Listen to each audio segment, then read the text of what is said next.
In this example, we will solve a system of linear equations by graphing.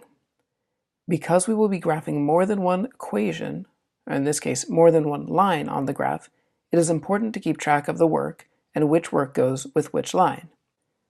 One convention we can use is to label our work L1 and L2, where L1 represents, and clearly is defined to represent, one equation, while L2 is used to represent the other equation. By using these identifiers of L1, L2, it'll allow us to keep our graph a little bit cleaner, so we don't have so many equations being written on the graph, but still being able to identify which equation is paired with which line. Additionally, we can color code our work and use one color for one equation and line and a different color for the other equation and line. Since both equations are already in slope-intercept form, what I need to now do is to set up my graph. I'll begin by drawing the axes, putting arrows on both positive ends, and labeling them x and y. And looking back at the two equations that I have, I see that a scale of 1, 2, 3 on each axis will allow everything to graph and fit into the graph. We'll now begin by graphing the first equation, the green equation, what we're calling line 1. The equation is y equals x plus 1. The 1 being added to the end tells us that we have a y-intercept of 0, 1. Additionally, the implied 1 in front of the x tells us that our slope is 1.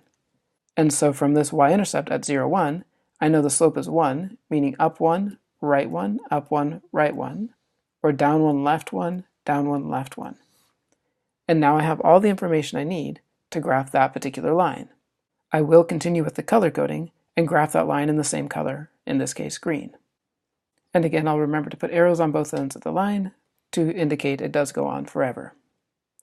Before we continue on with the second equation and second line, it is important to recognize that this green line represents every solution to the green equation, and every solution to the green equation is on this green line. Anytime you graph an equation, that's what you're graphing. You're plotting every possible solution for that particular equation. That being said, let's continue on with the second equation, y equals 3x minus 1. Again, we start with that minus 1, which tells us the point 0, negative 1 is the y-intercept for the graph. So we'll plot that at 0, negative 1. And separately, the slope is, in this case, 3. So we want to remind ourselves that means 3 over 1, which means up 1, 2, 3 to the right 1, or down 1, 2, 3 to the left 1. Again, both equations have positive slopes, so they should be going in an upward direction as we move left to right. The final step in graphing line 2 is to now draw it in. And once that line is drawn in, we'll again add the arrows to both ends. Now, while the color coding does help orient us that the purple line goes with the purple equation and the green line goes with the green equation, it is important to still label our two lines. And the advantage of having labeled the equations previously as L1 and L2 makes the labeling of the lines very simple as well, L1 and L2. If you prefer, you could write the actual equation next to the line. Now again, our question here hadn't been graph these two lines on the same set of axes. The question had been to find a solution for the system by graphing. We want to remember the purple line represents all the solutions for the purple equation, and the green line represents all the solutions for the green equation. When we're looking for a solution for the system, we're looking for a solution that is a solution for all equations in that system.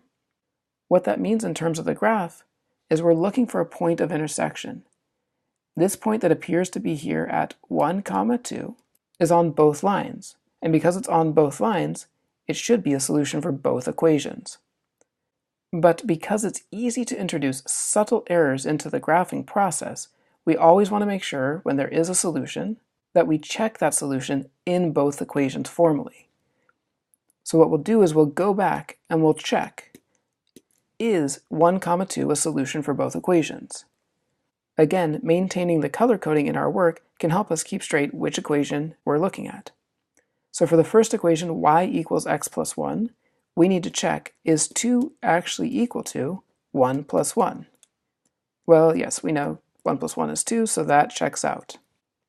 In the second equation, y equals 3x minus 1, we need to check, is 2 actually equal to 3 times 1 minus 1? Well, working that out, 3 times 1 is 3, and 3 minus 1 is actually equal to 2. So yes, that again did check out. The final step, like we're solving anything, we need some sort of conclusion. One option is to simply write, the solution is 1, 2. It is important to recognize that 1, 2 is a single solution because it's a single value for x and a single value for y, so it is a single solution for that entire system.